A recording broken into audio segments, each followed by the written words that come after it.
You're welcome back to data analysis with Power BI. Today we will still be continuing with Power Query. We'll be looking at some functions and some things we could do on Power Query. If you left click on a selected column, you could see a list of enormous things you could do with a single column.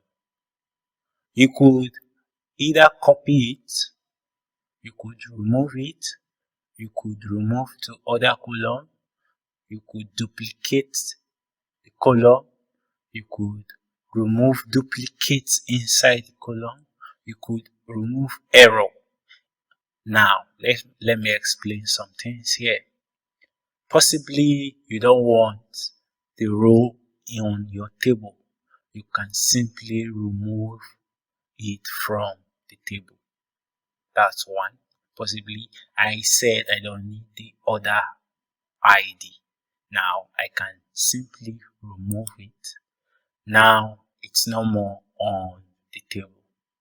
But peradventure I discovered I needed it again. I could come back to where it is stated that applied step, and then I cancel removed column. That will restore back the removed order ID. That is one of the functions of Power Query. Now, aside right clicking on it, on the home option, you could also see where it says remove column. If you click on it here, the same thing happens. It removes the column and I can restore it back. Another function is that if there are duplicates in the column, possibly to reduce redundancy in the data. Redundancy is a case whereby you have repetition of the same attribute and you just want to have a single collection of a particular list. Now, if my name is Gift Ahmed and it is showing 3 times, there is a redundancy in the sense that if it's going to be unique, Gift Ahmed has to just show once on the table. In such case, you can select a column and remove duplicates. Now, if you remove duplicate, you have a list that is unique and without duplicate. But for now, I am not removing duplicate.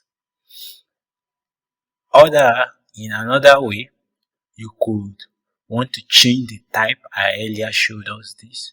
Then you could also want to transform the column. Possibly you want everything to be a capital letter, a small letter. You could want to have it as a JSON file. Power Query allows you to do that by selecting uppercase or lowercase. We may also want to replace a value in the column. Maybe I want to replace this column. I could copy it, right click and say replace value.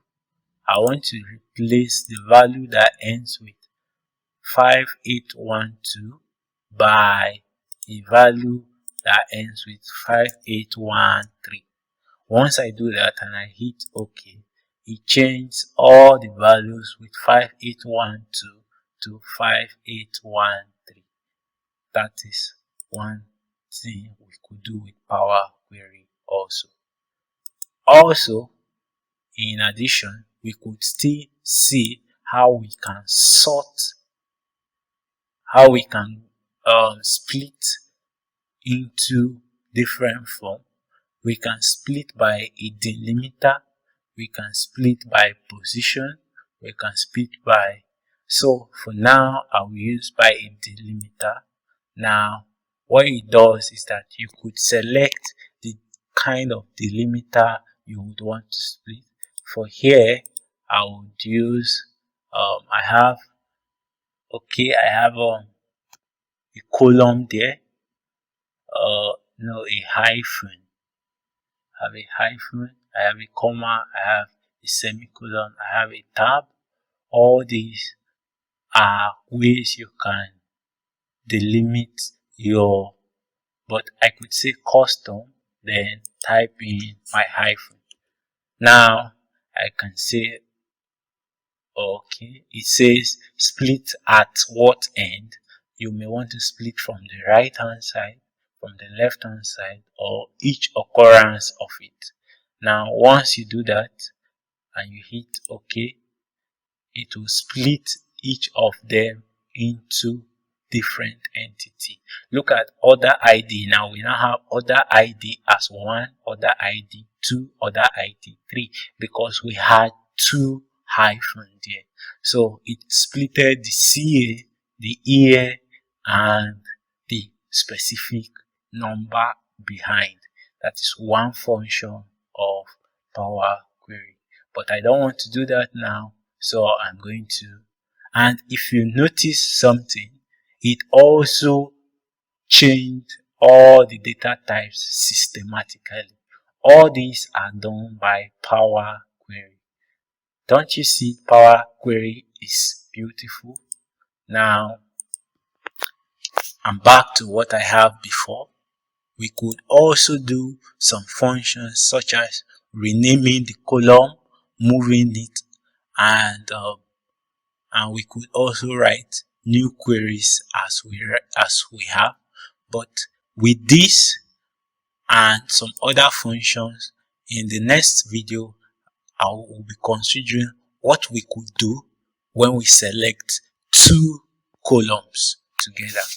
Thank you very much and see you in the next one.